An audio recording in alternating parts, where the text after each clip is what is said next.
எல்லாருக்கும் வணக்கம். வீடியோ பார்த்துட்டு இருக்கிறேன். நீங்கள் மற்றும் உங்கள் குடும்பத்தில் இருக்கிற அனைவரும் சந்தோஷமாக இருக்கணும்னு வேண்டிக்கிறேன். இன்றைக்கி பிரம்ம முகூர்த்த பூஜையோட 32வது நாள். வழக்கம் போல் காலையில் 3:15 மணிக்கு எழுந்திரிச்சு குளிச்சுட்டு கோலம் போட்டுட்டு நேராக சாமி ரூமுக்கு வந்துட்டேங்க.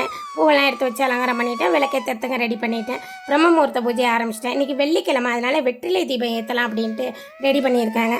மகாலட்சுமிக்கும் இன்றைக்கி சிறப்பாக அலங்காரம் பண்ணலான்னு அதுக்கும் ரெடி பண்ணியிருக்கேன். ஃபஸ்ட்டு பிரம்ம முகூர்த்த பூஜையை முடிச்சுட்டு அதுக்கப்புறமா மகாலட்சுமிக்கும் அலங்காரம் பண்ணுவேங்க.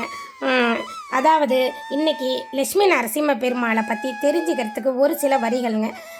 திருமாலோட 9 அவதாரங்களில் ஒன்று தான் லட்சுமி நரசிம்ம பெருமாள் அவதாரம். அதாவது நாளை என்பதே கிடையாதுங்க. பக்தர்கள் எது வேண்டுனாலும் உடனடியாக கிடைக்கும். அசுரன் வந்து இரணியனோட பிள்ளை பிரகலாதன். கடவுள் இரணியன் மட்டும்தான், வேறு எந்த கடவுளுமே கிடையாது அப்படின்னு தன்னுடைய நாட்டு மக்களுக்கு உத்தரவு போட்டு இரணியனை தான் சாமியாக கும்பிடணும் அப்படின்னு சொல்கிறான். ஆனால் தன்னுடைய மகன் மட்டும் நாராயணன் மட்டுமே கடவுள், ஸ்ரீஹரி மட்டுமே கடவுள், திருமால் மட்டுமே கடவுள் அப்படின்னு சொல்லி உத்தரவை மீறான். உடனே கோபம் வருது. ரொம்ப கொடுமைப்படுத்தினான் தன்னோட பையனை. அப்போ தூணிலே இருக்கிறாரா உன்னுடைய ஸ்ரீஹரி அப்படின்னு சொல்லி இரணியன் கேட்குறான். ஆமான்னு சொல்லவும் ரொம்ப கோபம் தலைக்கு ஏறுது. உடனே தான் இப்போ தான் சிங்கத்தலை மனித உடல் கொண்டு அவதாரம் எடுத்து சிங்க கர்ஜனை ரொம்ப கர்ஜிக்கிறாரு. உலகமே நடுங்குது, பயப்படுது. உடனே சிவனை நாடுறாங்க. சிவன் வந்து தன்னுடைய சர்வேஸ்வர ரூபம் கொண்டு சாந்தப்படுத்துகிறாரு. மார்க்கண்டேய மகரிஷி என்ன பண்ணுறாரு, லட்சுமியை வேண்டுறாரு. லட்சுமி வந்து மடியில் அமர்ந்து சாந்த முகத்தை அடைய வைக்கிறாங்க.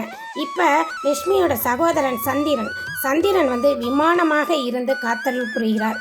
இப்போ இரணியனுக்கு சொர்க்கலோகம் வேணும் அப்படின்னு சொல்லி தன்னுடைய பிள்ளை பிரகலாதன் நரசிம்ம பெருமாள்கிட்ட வரம் கேட்குறாரு.